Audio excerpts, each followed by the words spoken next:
Fala galera, saiu a entrevista do Thiago Santinelli. Pra quem não conhece o Thiago Santinelli, ele é o. Ele tem um canal no YouTube, ele também é humorista de stand-up. E o canal dele é muito bom, inclusive, pra quem não conhece. Provavelmente vocês conhecem muito mais do que o meu canal é muito mais desconhecido que o dele. E o Thiago Santinelli, ele faz reacts também. Só que os reacts dele são bem detalhados, são bem bons, uns reacts bem diferentes, assim, que ele acaba criticando bastante lá a galera que ele pega pra fazer react, são muito bons, inclusive.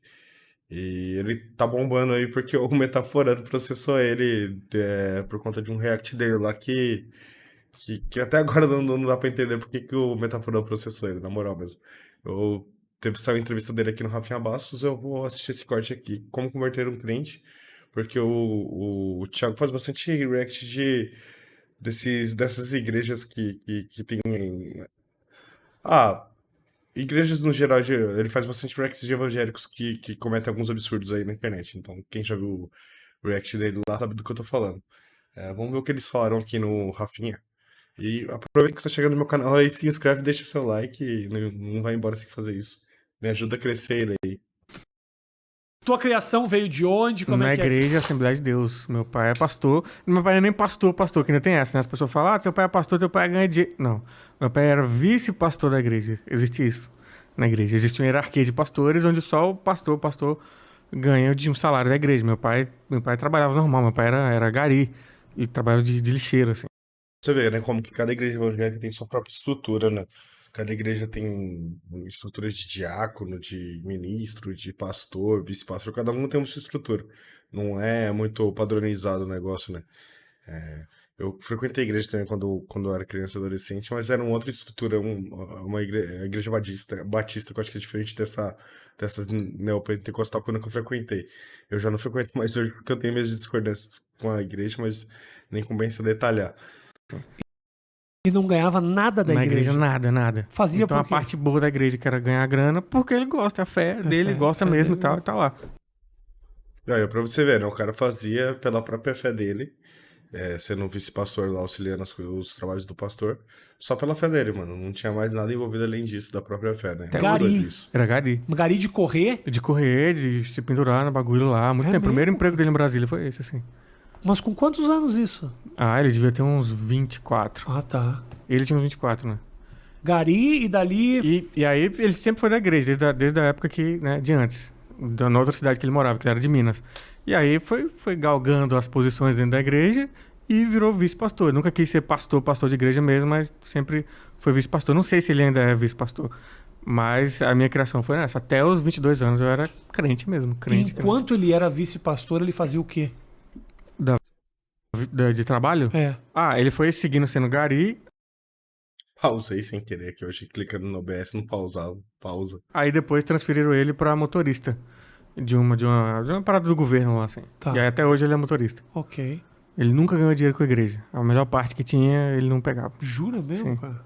Já era muito isso. Quando eu falava, Mas meu ele pai... via essas coisas lá dentro Eu acontecendo? via. Assim, não... Assim, toda vez que acontecia alguma coisa muito absurda, por exemplo, quando foi um pastor que ele era hipnólogo na nossa igreja, ele começou a derrubar a galera, falar que era demônio, era só técnica de hipnose. Tem muito disso na internet. Pesquisa depois. Tem mesmo, velho. Tem muito disso. A galera usa essas práticas de hipnose, que acaba causando transe nas pessoas e que fazem parecer que a pessoa tá tendo incorporação, alguma coisa desse tipo. É bem tenso. E aí ele ganhava muito dinheiro, que ele pedia muito dinheiro. A galera via ele derrubando as pessoas, fazendo milagres. E aí o pessoal dava muito dinheiro. Ele chegava a ganhar, sei lá, 5 mil reais uma noite, assim. Aí meu pai era muito contra isso. Meu pai sempre foi muito contra essas paradas. Ele é da igreja. Eu também sou muito contra isso daí, velho. Eu acho muito louco a espetacularização da fé e a venda da fé desse jeito, sendo que Jesus era totalmente contra isso, tá ligado? Não faz sentido nenhum Mas pra ele mim, velho. sempre foi muito contra esse lance da comercialização do bagulho, assim. Aham. Só que ele é muito fiel pra ele sair. Igual as pessoas. Só, sai da igreja, não vou sair, não. Pois é, né? Ele Então. via acontecendo e nem isso era suficiente pra ele abandonar. É porque ele falava assim, o que ele sempre falava até faz certo sentido. Ele falava, eu vou ser julgado pelo que eu tô fazendo. E eu não tô fazendo isso, Deus tá julgando a minha vida. Eles vão pagar, Deus vai fazer eles pagar. Tem muita gente que na igreja que pensa desse jeito, sim, e eu acho que é um pensamento válido, faz até sentido. Eu, particularmente, não curto frequentar muito igreja por conta da comercialização da fé, mas eu acho que quem quer frequentar porque quer ter uma intimidade com a espiritualidade ali e sabe separar isso, é o mais importante saber separar disso, né? O problema é que as pessoas acabam se engajando por esses pilantras aí, né? E é foda, né? Porque como o pessoal da igreja acredita, né, na parada do julgamento futuro, então Mas é isso. mano, também não tem o Vocês negócio não do são- perdão. Aí o cara escolhe e fala, desculpa, morre e vai bem, tá tudo certo. não Tem essa problema. também. E aí por isso que eu tava falando, essa criação da igreja, esse meu show que chama, que eu quero fazer, que chama Anticristo, o nome dele, é sobre esse lance. Da Você minha a- visão sobre Entendi. Jesus. Você Basicamente. acha Pô, que inclusive, eu vou fazer um jabá do Thiago aí. Eu vi um show dele aqui em São Paulo, cara, é muito bom, velho. É o mesmo. É muito legal mesmo. É bem da hora, é bem divertido de ver. Não é caro, o Thiago é super gente boa, vale a pena ver o stand-up dele. então a tua criação religiosa te dá autoridade pra falar Pra isso? caralho, né? tanto nos meus vídeos na internet falam muito sobre crente. E junta muito ex-crente no meu canal, que era uma coisa que eu sempre quis fazer no stand-up, mas não sabia como nichar essa galera. E acabei Você já foi conseguindo. crente? Fui, até os 22 anos eu era crente mesmo, crente de acreditar mesmo e tal. Eu tocava na igreja, era músico, dava aula de música e tal. O que fez virar a tua chavinha de tipo, isso? Minha chavinha foi aos poucos, velho. Foi aos poucos. Foi muito o lance de preconceito com outras pessoas. O lance com o homossexual sempre ficou muito na minha cabeça. Porque eu tinha uma amiga que era lésbica e eu nunca entendi a parada. Que era da igreja, inclusive, e teve que se esconder por muito tempo, assim. E nunca na minha cabeça fazia sentido. Eu ficava, cara, mas por que não... Nossa, é um bagulho que também sempre me pegou quando eu era da igreja, mano. A galera prega contra mesmo, mano. Eu já vi que não, que tem que ser contra, não pode aceitar, mas pra mim nunca fez sentido, cara. Pra mim nunca fez sentido, porque é só ver o comportamento que Jesus teve de aceitar as pessoas como elas eram lá, né? Pra seguir ele, sei lá, mano. Isso daqui nunca Que fez não sentido pode. pra mim. Por quê? Que ela vai pro inferno só porque ela ama outra pessoa de Entendi. outro jeito. Então isso... Aí vai juntando várias coisas. Aí quando eu decidi ler a Bíblia de fato, eu li a Bíblia inteira, aí eu fiquei, caraca, tem muita coisa aqui que eu não sabia que tava aqui. Eu tava seguindo esse livro, assim. E aí já começou a gerar um monte de coisa. E aí você começa a ler sobre tudo. E aí começa a buscar conhecimento sobre outras religiões, sobre como funcionam algumas coisas. Aí quando você vê, você, tipo, perdeu, ó, a fé, assim. Não foi uma parada de, quero sair da igreja pra usar droga e ficar louco. Não, tipo, um dia você acorda, você tá orando e percebe que você tá orando pra você mesmo, assim. Entendi. E aí foi isso. E aí a parte boa disso, assim, lógico, que gerou vários traumas na minha vida, os maiores traumas da minha vida, foi por causa disso. Mas a parte boa, se é que eu posso dizer que tem uma parte boa, é isso, de agora eu estar podendo usar isso. Até diferencial de conteúdo. Não tem ninguém na internet falando de crente, para um público de ex-crente. Eu consegui muito nichar a galera, muito assim. Mas foi difícil pra você fazer essa ruptura e tipo... Foi pra caralho. A galera acha que é... Porque assim, eu tinha muito medo de ser o cara que sai da igreja só pra ficar louco lá fora. Vou lá pra transar, pra usar droga, ficar doido.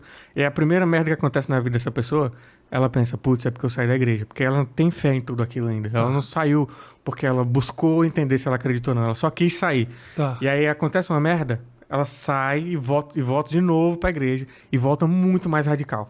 Então aqueles tiozão que são os loucos da igreja, de não pode fazer isso, mulher Já não pode foi e cortar voltou cabelo. várias vezes. É o cara que saiu da igreja e foi usar crack na rua, sabe, tá ligado? O cara que foi usar vicioso. Pô, e tem muitas dessas histórias na igreja, né, meu cara? Com história de vida sofrida, né? Que era usuário de droga, Deus me libertou. E o cara tem várias recaídas e vai e volta. E pior que isso é muito real, velho. E a galera sempre vai no culto lá e faz a pregação e acaba intimidando todo mundo. É muito doido, velho. Pó, roubou gente pra usar droga, aí voltou, aconteceu alguma merda, ele volta pra igreja e fala, cara, então ele volta bitoladaço, eu não queria ficar desse jeito. Eu queria, se eu continuar com a minha fé, acreditar em tudo, vai ser por mim mesmo. Eu não quero sair pra depois, a primeira merda que acontecer, eu voltar pra cá e virar um radical. E o teu pai vê você tirando sarro da igreja? Os vídeos? Vê. E ele que ele diz? Cara, ele... Tipo assim, da última vez que eu conversei, na verdade foi minha mãe que falou comigo que ele assiste, e aí o que ele fala é o que minha mãe também diz, que assim, a gente não queria que você estivesse falando desse jeito, porque eu sou muito agressivo, né? Do jeito que eu falo. Mas você não tá errado no que você fala sobre essas pessoas. Que eu não tô falando do cristão que tá seguindo a vida e sendo uma boa pessoa. Não tô falando do cristão, tô falando do crente. Do crente que é filho da puta, que é preconceituoso. E que ele tá... acredita que essa figura existe também. Sim, sim. Eles não ignoram que existe. Tanto que eles falam assim, tipo assim, o Thiago não tá errado. As irmãs da igreja fica boladíssima com a minha mãe. Porque tem gente da igreja lá que é meus amigos, namorado de amigo meu que vai no meu show, e aí vira treta na igreja. Ah, você viu que fulano foi no show do Thiago? Que absurdo, não sei o quê. Aí minha mãe fala, tá, mas o que o Thiago fala que é mentira nos vídeos dele? Aí você não pode concordar com a maneira que ele fala, mas o que é mentira? Aqueles crentes lá, aquilo é exemplo de cristão, não é? Então, O cara promoveu uma divisão em Samambaia do Sul. Mas ele tá certo, assim, eu concordo com ele, mano. Isso não é cristão de verdade, velho. O que a galera faz aí, comercialização da fé, fica levando dinheiro dos outros, é isso aí. Não é cristão de verdade, mano. Acho que o cristão, de verdade, ele deve até se envergonhar desse tipo de cristão que se passa de cristão pra arrancar dinheiro dos outros, velho. Isso é absurdo. Samambaia está dividida nesse momento. Sim. Interessante, aí... cara. Eu acho interessante, porque o teu vídeo faz até esse cara pensar. Se você... É muito difícil quando você faz um humor mais ofensivo.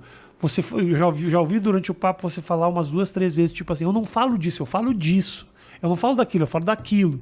Então você tem um certo cuidado na hora de meter o dedo. Sim. Porque, por exemplo, assim, tô falando do Vitor, mas não tô falando que ele parece o Teletubby. Não, Tô falando exatamente. do cara, tô falando do que ele faz. Tô falando do crente pau no cu, não tô falando especificamente do valor da igreja católica. Então, assim, é uma Sim, outra... até porque, tipo assim, eu hoje em dia me considero ateu, assim, mas acho a figura de Jesus incrível. Incrível, tanto que o show que eu tô escrevendo, tô testando algumas piadas já sobre ele, é sobre isso. Tipo, eu acho que tem que ter uma diferença do que é crente e do que é cristão, mesmo que eu não seja. Entendi. Que eu não sou cristão, mas eu acho que tem que ter essa diferenciação, assim. Tanto é que, e aí eu tinha essa preocupação porque a comédia é muito isso, tipo, acho que o jeito mais fácil de você entrar na cabeça de alguém e mudar a cabeça dela é isso. O primeiro ponto que tu perguntou que me fez mudar, sempre tive essa parada com a questão do homossexual, sempre tive na minha cabeça isso de não entender. E aí parou na minha vida uma vez um vídeo do George Carlin. E eu, na época, eu era... Então, o George Carlin é fudido, velho. Quem já viu sabe, é bom pra caralho, velho. Nossa, o George Carlin é muito bom, velho. Eu adoro os stand-ups do George Carlin, sempre faz eu rir pra caramba. Ele tem ele tem uma crítica muito ácida, assim, então é foda, é muito bom, vale a pena ver. Se você não viu ainda, tem no YouTube. crente. Legendado. Eu vi aquele vídeo, ri pra caralho, mas por dentro eu ficava me sentindo culpado, mas eu ficava pensando, beleza, foda-se, esse cara ele vai queimar no inferno e Deus vai, ele falando esses absurdos aí. Porque quando alguém vinha falar sobre mim de argumento de ateu, agnóstico, qualquer coisa contra a religião, eu já me fechava completamente. Quando entrou em piada, foi outra parada, porque eu ri. Aí amaldiçoei o cara mentalmente e falei, esse bicho vai se fuder, vai queimar no inferno pra sempre. Mas aí passou alguns meses, eu tava andando no ônibus e rindo da piada e pensando assim, caralho, pior que faz muito sentido isso. Isso faz muito sentido. Você é um exemplo vivo de que o humor ele é transformador. Mas muita gente é assim. Muita gente é assim. Que foi por causa de um vídeo do George Carlin, de umas tirinhas do Um Sábado Qualquer. Não sei se tu conhece. Sei. Incrível o trabalho do cara, assim. E foi muito aquilo. Então a comédia começa a quebrar... Acho que é o jeito mais fácil de quebrar um tabu muito grande na cabeça de qualquer pessoa, é uma piada. E aí, por isso que eu tomo esse cuidado do que eu vou... Não que eu tenha... Ah, não pode fazer piada com isso. Não, mas só quero assim, explicar. Entendi. Que também, se cristão quiser ficar puto, que às vezes vem uns pessoal lá no meu canal. Ah, você não pode generalizar. Por que você tá puto? Se tu não é igual a ele, também vai tomar no teu cu e vai embora, tá ligado? Eu falo isso no vídeo. Mas eu faço essas diferenciações assim, que é pra entrar na cabeça certa. Curtiu esse trecho? Eu acho que é importante, sim, fazer essa diferenciação, até porque, que nem ele mesmo falou ali, nem todo cristão comete essas loucuras aí que o pessoal comete por aí. E é bom separar, né? Eu acho que a pessoa que tá querendo só praticar a fé dela, ela não tem que ser criticada pela fé, né? Nenhuma fé tem que ser criticada, seja a pessoa da banda, seja a pessoa cristã. O que tem que ser criticado são as pessoas que estão usando isso da fé das pessoas para tentar ganhar dinheiro em cima da fé das pessoas, comercializar isso. Isso pra mim sempre foi absurdo, sempre vai ser. Nunca vou admitir isso. Bem, escute esse vídeo aí, se inscreve, vai ver a entrevista inteira lá no Rafinha, que o Rafinha manda muito bem no Mais Que 8 Minutos. Quem sabe um dia eu não tô lá, né? Sonhar nunca é demais, né? Então, tchau pra vocês e até mais.